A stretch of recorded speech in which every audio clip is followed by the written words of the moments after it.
নমস্কার, শুভ সন্ধ্যা। শাশ্বতী সিনেটক্সে আপনাদের সবাইকে স্বাগত। তারাশঙ্কর বন্দ্যোপাধ্যায়ের কীর্তিহাটির কর্চার চতুর্থ খণ্ডের আজ ত্রয়োদশ অধ্যায়। শুরু করি। গভর্নমেন্টের দরবারে রায়বাহাদুর হলে কি হয়? কীর্তিহাটের রত্নেশ্বর রায় রাজা, তার বড় নাতির বিবাহ। উৎসব হয়েছিল বিরাট, বিপুল সমারোহ। আলোতে, বাজিতে, বাজনায়, দানে ধ্যানে রাজসূয় ব্যাপার। খাওয়ানো দাওয়ানোতে চর্বচস্য লেজ্জ পেয় ব্যবস্থা। ক্রমাগত দানে ধ্যানে খাওয়ানো দাওয়ানোতে অষ্টাহব্যাপী নাচ গান যাত্রা থিয়েটার নিয়ে এলাহি কাণ্ড। অবশ্য পোষ্যপুত্র হিসেবে রত্নেশ্বরের গদিতে চড়ার সময়ের মতো নয়, কিন্তু দেবেশ্বর চতুর্থ দিনে বৌভাতের পরই চলে এসেছিলেন। আসবার সময় স্ত্রীকে বলেছিলেন, আমার সঙ্গে চলো। স্ত্রী বলেছিলেন, ওরে বাপরে, সে কি করে হবে গো? শ্বশুর কি মনে করবেন? তাছাড়া আমার ঠাকুর, ওকে ছেড়ে তো থাকতে পারবো না আমি। আমাকে পেয়েও থাকতে পারবে না? তা কি করে পারবো? অভ্যেস তো নেই। আমি তোমাকে জোর করে নিয়ে যাব। তা নিয়ে যেও না, আমি ভয়ে মরে যাব। না, ভয় লাগবে না। আমাকে দেখে তোমার ভয় করে? না, কিন্তু তবু পারবো না। ওগো, দয়া করে আমাকে নিয়ে যেও না। আমি যেমন এখানে গোবিন্দজিকে নিয়ে আছি তেমনি থাকতে দাও, আমি মরে যাব। তবুও হয়তো জোর করে তাকে নিয়ে আসতেন দেবেশ্বর।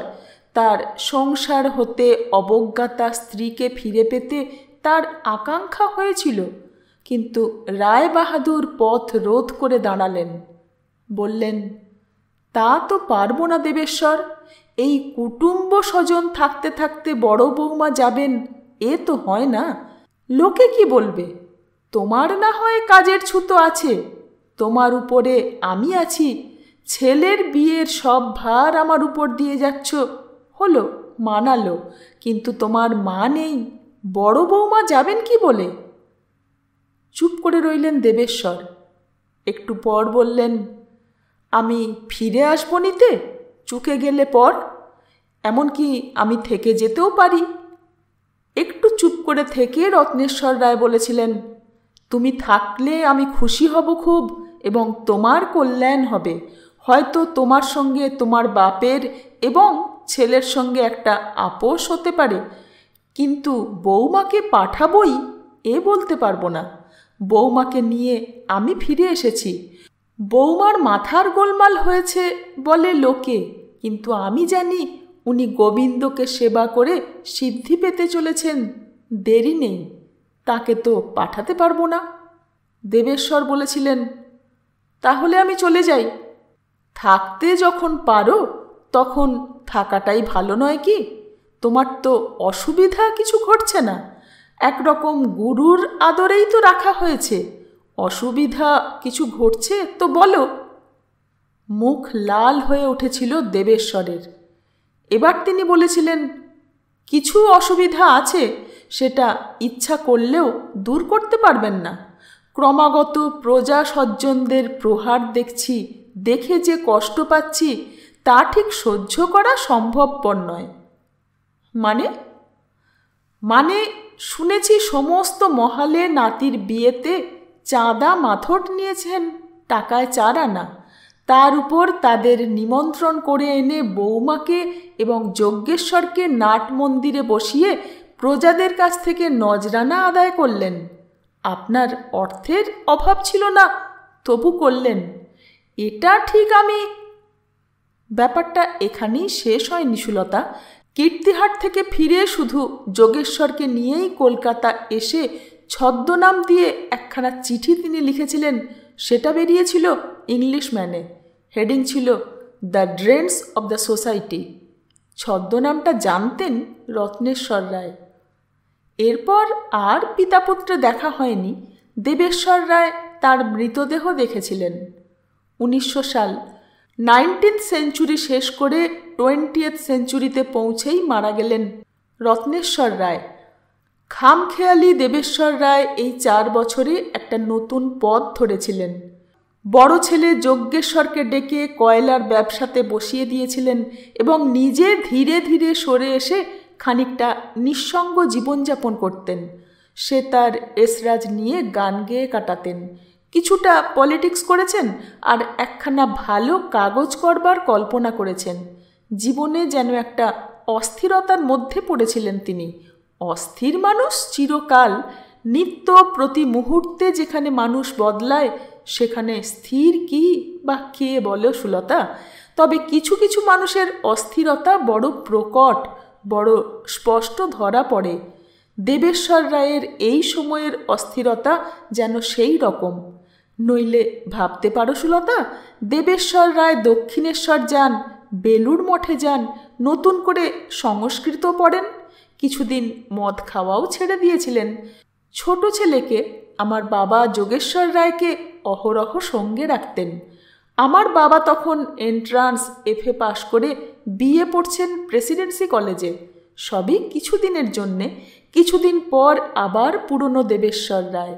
মদের নেশায় গালে কপালে লালচে আভা ফুটে ওঠে, চোখ লালচে এবং অর্ধ নিমিলিত হয়, মৃদু মৃদু হাসেন অথবা ঠোঁট দুটো মিলে ধনুকের মতো ব্যঙ্গে বেঁকে যায়। বাড়ি ছেড়ে বাগানে গিয়ে বাসা গাঁটতেন। কারণ একটা ঘটেছিল, ভায়োলেট পিদ্রুসের ছেলে, যাকে এলিয়ার্ড রোডের বাড়ি দান করেছিলেন, যে রয় অ্যান্ড চক্রবর্তী কোম্পানিতে চাকরি করত, সে মারা গেছে। ভায়লা মদ খেয়ে খেয়ে দুর্দান্ত মাতাল হয়ে পড়েছিল। ছেলের মৃত্যুর পর সে মধ্যে মধ্যে এসে এই রায়বাড়ির ফটকে চেঁচাতো, রয়বাবু, রয়বাবু। তার কণ্ঠস্বর কানে গেলেই দেবেশ্বর চিৎকার করতেন, দারোয়ান, নিকাল দো, নিকাল দো, ইউ গেট আউট আইসে, শাট দ্য গেট, দারোয়ান। তারপরই চলে যেতেন বাগান বাড়ি। এরই মধ্যে 1900 সালের ডিসেম্বরে কীর্তিহাটের লোক এলো চিঠি নিয়ে। লিখেছেন শিবেশ্বর, বাবা মহাশয়ের কঠিন অসুখ, পত্রপাঠ আপনি চলিয়া আসিবেন। আপনার নাম করিয়া জ্ঞান হারাইয়াছেন। কলিকাতা লইয়া যাইবার অবস্থা নাই, একজন বড় ডাক্তার লইয়া আসিবেন। গোয়া বাগানে রামেশ্বরকে পত্র দিলাম, বিডন স্ট্রিটে যজ্ঞেশ্বরের নতুন বাটিতেও পত্র গেল। সকলকে লইয়া পত্র পাঠ চলিয়া আসিতে অন্য মত করিবেন না। এবং ইহা যেভাবে ঘটিল তাহা অতীব দুঃখের কথা, আক্ষেপের কথা। বাবা মহাশয়ের লাট ভবানন্দ বাটির কাছারিতে সেখানকার পুলবন্দি সম্পর্কে চাঁদা ধার্য করিতে গিয়াছিলেন। সেখানে প্রজাদের সহিত মতান্তর ঘটে। প্রজারা সম্মুখে কিছু বলিতে পারে না, কিন্তু শীতকালের রাত্রিকালে কাছারি ঘরের চালে অগ্নিসংযোগ করে। ভাগ্যক্রমে বাবা মহাশয় নিরাপদে বাহিরে আসেন বটে, কিন্তু শীত রাত্রে ঠান্ডায় জ্বর ভাব হয়। সেই জ্বর ভাব লইয়াই তিনি রাগ করিয়া কীর্তিহাটে আসিয়াছিলেন। প্রথমে সকলেই অনুমান করিয়াছিলেন যে শীঘ্রই সারিয়া যাইবে, কিন্তু হঠাৎ জ্বর প্রবল আকার ধারণ করিয়াছে। পুনশ্চ হরিশ মুখার্জি রোডে অন্নপূর্ণা পিসিমাকে চিঠি দিলাম। বিচিত্র সংঘটন। তখন দেবেশ্বর মধুপুরে গেছেন, কলকাতায় নেই। যোগেশ্বর নিজে মধুপুর গিয়ে তাকে ফিরিয়ে এনে হাওড়ায় গাড়ি বদল করে কীর্তিহাটে গিয়ে যখন পৌঁছলেন, তখন রত্নেশ্বর রায়বাহাদুর, কীর্তিহাটের রাজা, দুষ্টের দমনকর্তা, শিষ্টের শাসক, বহু কীর্তিতে কীর্তিমান, আর বেঁচে নেই। সকালবেলা মারা গেছেন। সব দেহ নাট মন্দিরে মা কালীর সম্মুখে রাখা হয়েছে। সকলে অপেক্ষা করে রয়েছেন বড়বাবুর, দেবেশ্বর রায়ের। টেলিগ্রাম এসেছে দুপুর নাগাদ এসে পৌঁছবেন। স্টেশনে 16 বেহারার দুখানা পালকি রাখা হয়েছে। দেবেশ্বর রায় বেহারাদের বলেছিলেন, মুখ বন্ধ করে যাবি। হুজুর, আগের লোকে পথের হাল বলে না দিলে পিছেকার বেহারারা। চুপ করে গিয়েছিল তারা বড়বাবুর মুখ দেখে। দেবেশ্বর তাদের বক্তব্য বুঝেছিলেন। আগের বেহারারা পথের অবস্থা বলে না দিলে পিছনের বেহারারা ঠিক চলতে পারবে না, তাদের সামনেটা তো বন্ধ। তিনি বলেছিলেন, তাহলে প্লো হি হি প্লো হাঁকটা হাঁকবি নে। সব দেহের পায়ের তলায় বসে দেবেশ্বর রায় গভীর স্বরে বার কয়েক ডাকলেন, বাবা, বাবা, বাবা। ডাকতে ডাকতে তিনি ফুঁপিয়ে ফুঁপিয়ে ছেলে মানুষের মতো কেঁদেছিলেন বাবার পায়ের উপর মাথা রেখে। কেউ সান্ত্বনা দিতে পারেনি, দিয়েছিলেন তার স্ত্রী উমাদেবী। তিনি সেদিন 10খানা গ্রামের লোকের সামনে স্বামীর 2 কাঁধ ধরে ডেকে বলেছিলেন, ওঠো বড়বাবু, বড়বাবু ওঠো, ওগো বাবা তোমাকে ক্ষমা করে গেছেন। শোনো শোনো, আমাকে নিজে মুখে বলে গেছেন, নিজে চিঠি লিখে দিয়ে গেছেন তোমাকে দিতে। ওঠো, আমার দিকে চেয়ে দেখো, তোমার তো অনেক আছে গো, আমার কেবল তুমি, তুমি তাও আমাকে দাওনি। বাবা আমাকে বলতেন, ভয় কি? আমার দিকে চাও, ওঠো, বাবার শেষ কাজ করে এসো। এই চিঠিখানা নাও। চিঠিখানায় ছেলেকে শুধু ক্ষমা করেই যাননি রত্নেশ্বর রায়, ছেলের কাছে ক্ষমাও চেয়েছিলেন। আরও লিখেছিলেন, হয়তো তোমার কথাই ঠিক, মাতামহ শ্যামাকান্তের অভিশাপ লইয়া যে বিশ্বাসটা আমাদের বংশে একটা ভীতির সৃষ্টি করিয়াছে, তাহা হয়তো একটা সংস্কার, তাহা ক্রিয়া করিয়াছে। সম্পদের শক্তির অফুরন্ত তৈলে প্রজ্বলিত অগ্নি দাউ দাউ করিয়া জ্বলিয়াছে, তাহাকে আমরা অন্য রূপে ব্যাখ্যা করিয়াছি। যাহাই হোক, ব্যাপারটা মানুষের পক্ষে অপমানকর বটে, পাপ তো বটে। এই পাপ চক্র চক্রান্ত সৃষ্টি করিয়া বংশকে পঙ্গু করিতেছে। তুমি ইহা পরিত্যাগ করো, বধূ মাতাকে সমাদর করো, জীবনের স্বাদ পাইবে, শান্তি পাইবে, কল্যাণ হইবে। পিতৃবাক্য অবহেলা করিও না। ভায়োলেটের মাসিক বৃত্তি এবং তাহার পুত্রের যে কন্যাটি আছে, তাহার খরচ যেন বন্ধ না হয়। পরিশেষে লিখেছিলেন, তুমি মদ্যপানে অভ্যস্ত, অশৌচ অবস্থায় মদ্যপান না করিলে হয়তো স্বাস্থ্য ভঙ্গ হইতে পারে, আমি তোমাকে অনুমতি দিলাম। বিচিত্র বিষণ্ণ একটি হাসি তার মুখে ফুটে উঠেছিল। সুরেশ্বর বললে, এটা অবশ্য আমার কল্পনা সুলতা, ওই দেখো সেই ছবিখানা, এই দেখো দেবেশ্বরের মুখে সেই বিষণ্ণ বিচিত্র হাসি। প্যানেলে দেখো, বাঁ দিকটা কালো অন্ধকারে ঢাকা হতে হতে ফিকে হয়ে লাল হয়েছে। রাত্রির পর প্রভাত হবে, সূর্যোদয় হয়নি, লালচে আভার সবটাই এসে পড়েছে দেবেশ্বরের মুখে। কালো অন্ধকারের মধ্যে নির্বাপিত রত্নেশ্বর রায়ের চিতা। 19th সেঞ্চুরি শেষ হয়ে গেল। দেবেশ্বর 90th সেঞ্চুরির শেষকৃত্য করে 2 ফোঁটা চোখের জল ফেলেছেন। সামনেটা 20th সেঞ্চুরির 100 বছর। দেবেশ্বরের হাতে তুলি, তিনি রায়বংশে তার জীবন শিল্পের পত্তন করতে চাচ্ছেন। হাতের তুলি কাঁপছে। অজ্ঞান হয়ে পড়বার আগে পর্যন্ত রায়বাহাদুর ডায়েরি লিখে গেছেন। শেষ কদিনের ডায়েরি অদ্ভুত সুলতা, আশ্চর্য লাগে আমার। যেদিন রাত্রে কাছারিতে আগুন লাগলো তার আগের দিন হতে প্রজারা কাছারি আসা বন্ধ করেছিল। ব্যাপারটা পুলবন্দির চাঁদা। নদীর ধারে ধারে বন্যা নিবারণের বাঁধ হবে, সরকার সিকি দেবেন, প্রজা সিকি দেবে, জমিদার দেবেন অর্ধেক, এই নিয়ম। রায়বাহাদুর বলেছেন প্রজা অর্ধেক দেবে, টাকাটা চাঁদা হিসেবে তিনি আদায় নেবেন। প্রজারা বলেছে, এই সেদিন হুজুরের পৌত্রের বিয়েতে আমরা টাকায় সিকি চাঁদা দিয়েছি, আর আমরা দিতে পারবো না। কয়েকদিন পর বললে, দেব না। এটা অবশ্য তার সামনে নয়, গ্রামে বাইরে বাইরে। রায়বাহাদুর ডেকে প্রশ্ন করলেন, এই রকম কথা শুনছি, এ কি সত্যি? কেউ উত্তর দিল না, মাথা নামিয়ে চুপ করে বসে রইল। কিন্তু এর উত্তর না দিলে ছুটি নেই। রায়বাহাদুর উঠতে দিলেন না কাউকে। শেষে তারা বললে, আজকের দিনটা সময় দিতে আজ্ঞা হয় হুজুর, কাল দিব উত্তর, খানিক সলা পরামর্শ করি। ছুটি দিলেন রায়বাহাদুর। ডায়েরিতে শেষ লাইন লিখেছেন, দিনে দিনে দেশকালে কি হইতেছে, প্রজারা এই ধরনের বেয়াদপি করিতে সাহস করে। পরদিন সকাল থেকে গ্রামের সমস্ত পুরুষেরা অনুপস্থিত, কেউ বাড়ি নেই। সকালবেলা জল খেয়ে তাদের আসবার কথা ছিল, কিন্তু কেউ এলো না। ডিসেম্বর মাস, ভরা ভর্তি ধান কাটার সময়। লাট ভবানন্দবাটির 4খানা মৌজা, নদীর ধারে তার কোনো গ্রামের মাঠে একটি লোক নেই। সোনার বর্ণ পাকা ধানে ভরা মাঠে ঝাঁকে ঝাঁকে টিয়া পাখি উঠছে। শীতের উত্তুরে বাতাসে রৌদ্রের সঙ্গে রাত্রের শিশির ভেজা নরম ধান শুকিয়ে উঠছে সঙ্গে সঙ্গে। গোটা মাঠ জুড়ে একটা মুড়মুড় মুড়মুড় শব্দ উঠছে।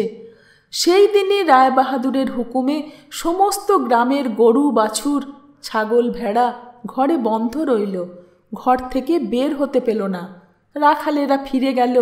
গ্রামের রাস্তা, সরকারি খাস পতিত, জমিদারের জমি, সেখানে বের হতে দেবেন না রায়বাহাদুর।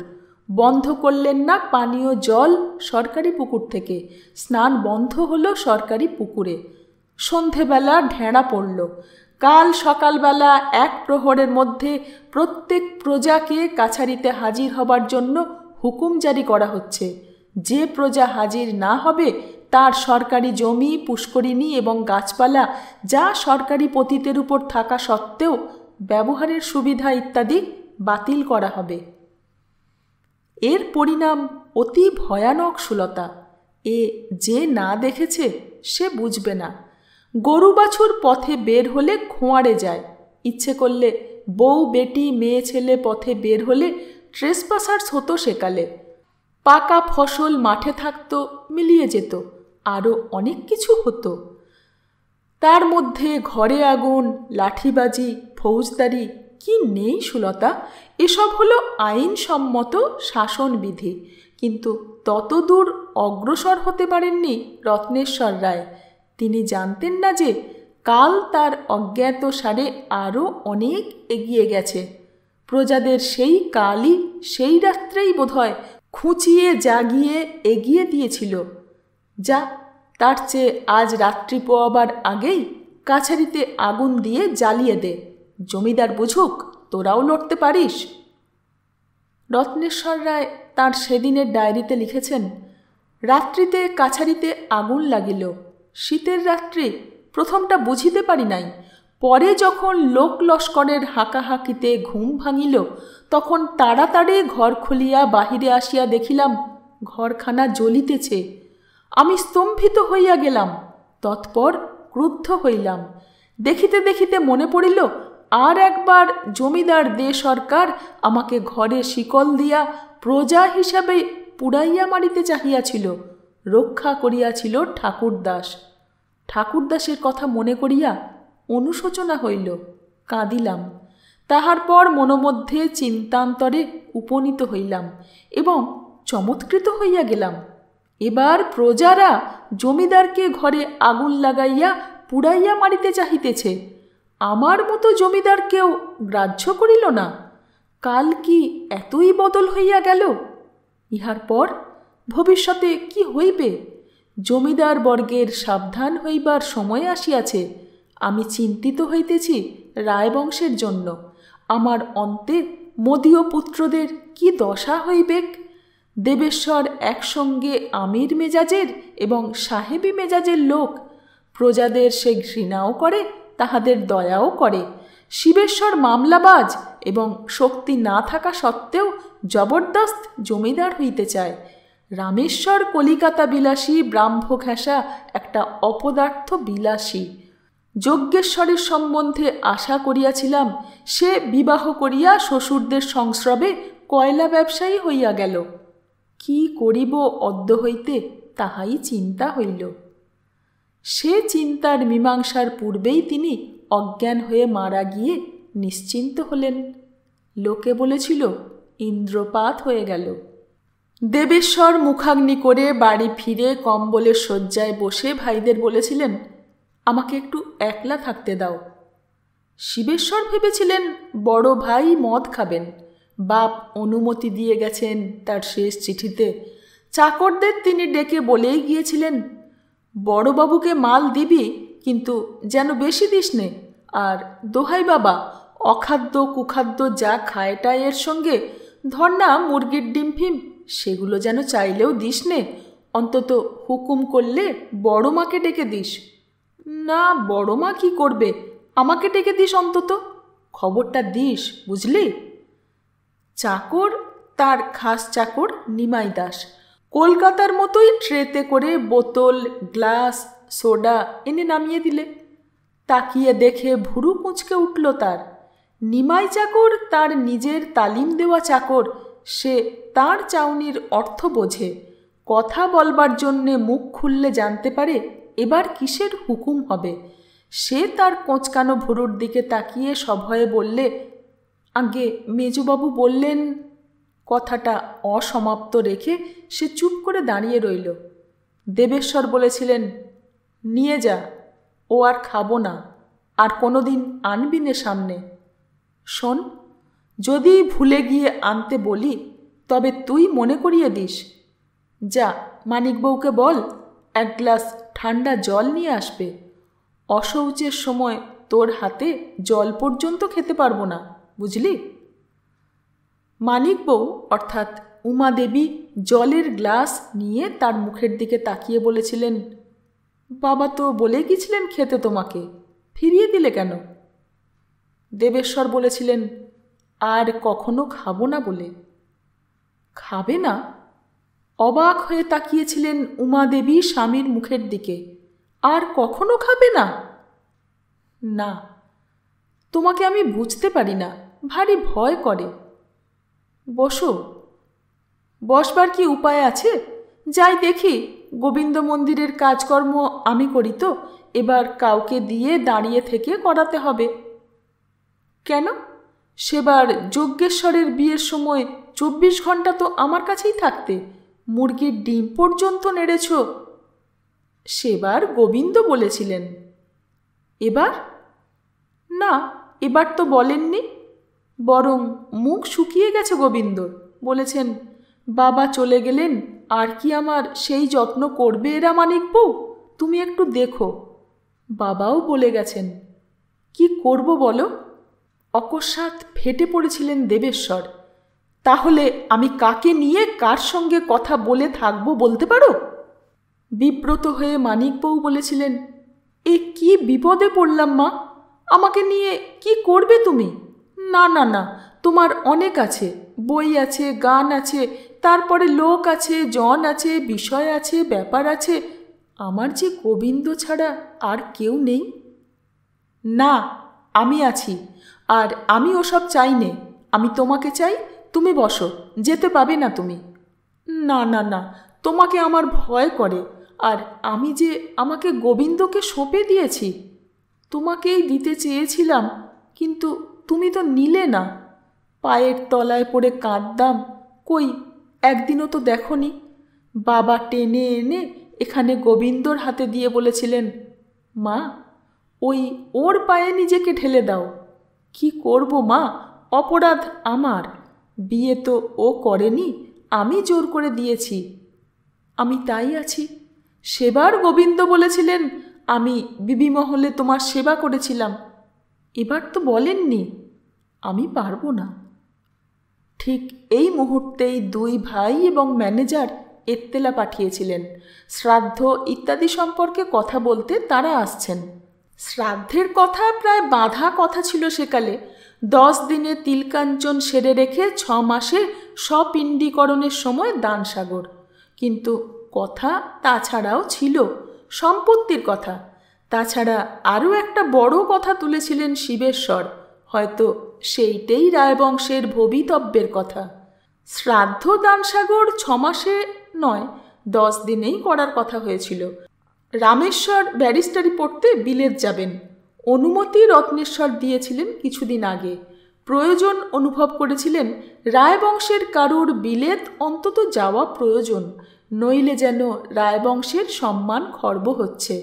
বিষয় 3 ভাগ করে দিয়েই গিয়েছিলেন রত্নেশ্বর রায়। বড় ছেলেকে 6 আনা দিয়ে গিয়েছিলেন পৌত্রদের কাছে প্রতিশ্রুতি মতো, এবং নতুন প্রভিশন করে গিয়েছিলেন তার পরিত্যক্ত সম্পত্তি যা পুত্রেরা পাবে তা থেকে তারা তাদের পুত্রদের এক ধর্মান্তর গ্রহণ ছাড়া অন্য কোনো কারণেই বঞ্চিত করতে পারবেন না। সেই মতোই ব্যবস্থা হয়েছিল। আদায়পত্র একত্রে হবে, শিবেশ্বর দেখাশোনা করবেন, তার জন্য একটা মাসোহারা পাবেন, মাসে 250 টাকা, বছরে 3000। এরপরই শিবেশ্বর সেই কথা তুলেছিলেন। বাবাকে লাট ভবানন্দবাটির প্রজারা একরকম পুড়িয়েই মেরেছে, ঘরে আগুন দিয়েছিল, শিকল তালাও দিয়েছিল, জানালা ভেঙে তিনি বেরিয়েছিলেন। সেই অবস্থায় ঠান্ডা লেগে নিউমোনিয়া হয়ে মরার সঙ্গে পুড়ে মরার তফাৎ কতটুকু? আমি বলি, এ পুড়ে পুড়ে মরাই হয়েছে তার, এর প্রতিকার কি হবে? সকলেই কিছুক্ষণ চুপ করেছিলেন, উত্তর চট করে কেউ দিতে পারেননি। কিছুক্ষণ পর দেবেশ্বর বলেছিলেন, বাবা কি করতে চেয়েছিলেন? তিনি ঠিক কিছু করেননি, তবে কি ভাবছিলেন? দেওয়ানির পথে যাবেন না ফৌজদারির পথে যাবেন? ম্যানেজার বললেন, ফৌজদারির পথে একালে হাঙ্গামা অনেক, সে থানা থেকে ওপর পর্যন্ত মুখ চাপা দিতে দিতে অনেক বেগ পেতে হয়, তার উপর কাল এমন পড়েছে যে প্রজার দোষ এ দেখবেই না লোকে, কিছু হলে আগে ভাগেই জমিদারকে দায়ী করে বসে থাকবে। শিবেশ্বর বলেছিলেন, তা বলে ভয় করে বসে থাকলে 2 দিন পর তারা মাথার উপর দিয়ে চলতে শুরু করবে, জমিদারি হয়তো ছেড়ে দিতে হবে। দেবেশ্বর এবার বলেছিলেন, বাবা ভাবছিলেন কোন পথে যাবেন, আমাদের পথের ভাবনা নেই, পথ আমাদের একটি, বাবার মৃত্যুর শোধ। বাবা দেওয়ানির পথে অবাধ্য দুর্দান্ত প্রজাকে শাসন করবার কথা ভাবছিলেন, কিন্তু আমরা সে ভাবব কি করে? শোধ তুলতে হলে এ চক্র যারা করেছিল তার লিডার যে, তার মাথাটা নিতে হবে, না হলে পিছন থেকে সাপের মতো কামড়ে বিষ ঠেলে লুকিয়ে পড়ার মধ্যে আমি নেই। তবে হ্যাঁ, বাবা যদি ক্ষমা করে যেতেন তাহলে আমরা চুপ করে থাকতে পারতাম, অথবা এখনও যদি সে এসে গড়িয়ে পড়ে মাথাটা লুটিয়ে দেয়, তবে গলায় খাড়া ঠেকিয়ে আমরা ক্ষমা করতে পারি, এই আমার মত। সেইটে হলে আমি খুশি হই। খুন হলে লোকে বলবে রায়বাহাদুরকে এমন অপমান বা দুর্দশা কিছু করেছিল যার জন্যে খুন না করে ছেলেদের ঝাল মেটেনি। রায়বাড়িতে ওই সর্বনেশে মামলা ঢুকল সুলতা। এবার মামলা একতরফা নয়, এবার মামলায় প্রতিপক্ষ দাঁড়ালো, প্রজারা লড়াই দিলে, ফৌজদারিতে মাঠে লড়াই হলো, পথে হলো, মোড়ল লোকটা খুন হলো, মামলা চলল একটার পর একটা। 1 বছর বসে রইলেন দেবেশ্বর কীর্তিহাটে, শুধু এই জন্যেই বসে রইলেন, কিন্তু একেবারে অন্য মানুষ হয়ে গেলেন। মদ সেই ছেড়েছিলেন, আর খাননি। জমিদারি নতুন ধাঁচে ঢালতে চেষ্টা করলেন, কিন্তু তাতে শিবেশ্বরের সঙ্গে বিরোধ বাঁধল। তার সঙ্গে যোগ দিলেন বড় ছেলে যজ্ঞেশ্বর। তিনি তখন কলকাতায় ব্যবসা দেখেন শ্বশুরের সঙ্গে। অপবাদ রটল, পিতৃহন্তাকে সুকৌশলে ক্ষমা করেছেন দেবেশ্বর রায়, মরা বাপের উপর শোধ তুলছেন। তার কারণ তিনি ধীরে ধীরে শান্ত হয়ে এসেছিলেন এবং মধ্যে মধ্যে বলতেন, যথেষ্ট হয়েছে, লোকটাকে এবার মাপ করো। অপবাদ শুনে চমকে উঠে চলে এলেন দেবেশ্বর রায়। জমিদারির ব্যবস্থা করলেন 2 ভাগে ভাগ করে। প্রথম অবিভাজ্য দেবোত্তর এস্টেট তার কমন ম্যানেজার করে দিলেন শিবেশ্বর রায়কে, আর দেবোত্তরের অধীনে পত্তনিদার হিসেবে যে ব্যাপারটা বড় এবং খাস, রায় বংশধরদের ব্যক্তিগত, তা ভাগ করে নিয়ে নিজের অংশের মধ্যে পুরনোকালের আচার্য দেওয়ান ম্যানেজারের পৌত্রকে ম্যানেজার রেখে কলকাতা চলে এলেন। তখন সম্পত্তিতে তার অংশ 8.5 আনা, রামেশ্বর বিলেত যাবার সময় তার অংশের সম্পত্তি নামমাত্র মুনাফা রেখে দরপত্তনি দিয়ে গেছেন, সেটা 2 ভাইই নিয়েছেন। কলকাতায় ফিরে এসে নতুন মানুষ দেবেশ্বর প্রথম দিনই আপিস গিয়ে চমকে উঠলেন। কলকাতার আপিসে তার ঘরে তার চেয়ারে বসেছেন বড় ছেলে যজ্ঞেশ্বর। রত্নেশ্বর রায়ের মৃত্যুর পর এই কয়েক মাসের মধ্যে পরিবর্তনটা ঘটে গেছে। ব্যবসায় পার্টনার মহাদেব চক্রবর্তী যজ্ঞেশ্বরের শ্বশুর, তিনিই নাকি এ ব্যবস্থা করেছেন। অফিসের স্টাফও বদল হয়ে গেছে, সে বেয়ারা পর্যন্ত। যজ্ঞেশ্বর বাপকে দেখে চমকে উঠেছিলেন এবং সঙ্গে সঙ্গে চেয়ার ছেড়ে উঠে পাশে সরে দাঁড়িয়ে বলেছিলেন, পাখা এখানটায় একটু বেশি পাওয়া যায়, সেই জন্যে। দেবেশ্বর বলেছিলেন, বসো তুমি, আমি বসবো না, আমি চলে যাব ঘণ্টাখানেক পর। পরদিন এসে চেপে বসে গোটা ব্যবসাটির অবস্থা দেখে তার অংশের প্রাপ্য টাকা বের করে নিয়ে স্বতন্ত্র করে ব্যাংকে মজুত করে বড় ছেলেকে ডেকে বলেছিলেন, শোনো, কোনো বিজনেসের সঙ্গে আর আমি সম্পর্ক রাখবো না, ইচ্ছে বিক্রি করে দিই, কিন্তু ভেবে দেখলাম তুমি যখন কাজকর্ম শিখেছ এবং অর্ধেকের অংশীদার চক্রবর্তী যখন তোমার শ্বশুর, তখন ছেড়ে না দিয়ে তোমাকে দেওয়াই ভালো, কি বলো? চুপ করে রইলেন যজ্ঞেশ্বর। দেবেশ্বর বললেন, একটি শর্তে। এবার বেশ ধীরভাবেই যজ্ঞেশ্বর বললেন, বলুন। দেবেশ্বর বললেন, জানবাজারের বাড়ি, ব্যাংকে মজুত এবং কোম্পানির কাগজে লগ্নি করা যা টাকা কড়ি আছে, এসব এখন আমার রইল, আমার অন্তে এ সমস্ত পাবে যোগেশ্বর। কীর্তিহাটের সম্পত্তি? ওতে তো বাপের ছেলেকে বঞ্চিত করবার অধিকার নেই, সে আমি বলবো না, ওতে তোমাদের দুই ভাইয়ের সমান অংশ পাওয়া উচিত, তাই পাবে। একটু চুপ করে থেকে যজ্ঞেশ্বর বলেছিলেন, বেশ, আমি তাতে সম্মত, শুধু মায়ের কোম্পানির কাগজের অর্ধেক যেটা আমি পাবো সেটা আমাকে দিন। আপনি যেভাবে ব্যবসার রিজার্ভ ফান্ড তুলে নিয়েছেন, তাতে ব্যবসা আমি চালাবো কিসে? তোমার মা থাকতেই তার টাকাটা নেবে? সে টাকায় আমি কখনো হাত দিইনি। মায়ের মস্তিষ্কের বিকৃতি ঘটেছে, অর্ধোন্মাদ, সে অবশ্য আপনার জন্যেই। থাক, তাই পাবে তুমি, দিয়ে দেব। আপনি কি রিটায়ার করবেন, না কীর্তিহাটে গিয়ে বসবেন? না, আমি এখানেই থাকব। রিটায়ার করা বলতে পারো, তবে একটা কিছু অবলম্বন রাখতে হবে তো। ভাবছি বাই উইকলি ইংরেজি খবরের কাগজ করব। কাগজের প্রয়োজন আছে আমার, পরে ওটা যোগেশ্বর চালাবে।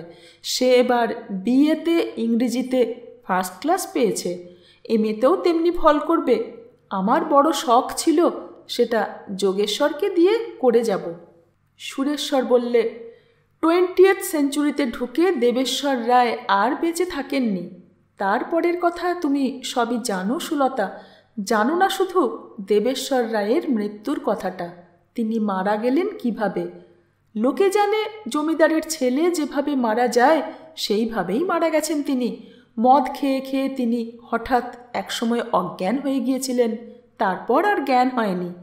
সেকালে বলেছিল ব্রেন ফিভার, একালে হলে বলতো সেরিব্রাল থ্রম্বোসিস। সেইটুকু বললেই আমার অতীতকাল শেষ। 13 অধ্যায় এই পর্যন্ত। 14 অধ্যায় নিয়ে আসছি, সঙ্গে থাকবেন। ধন্যবাদ।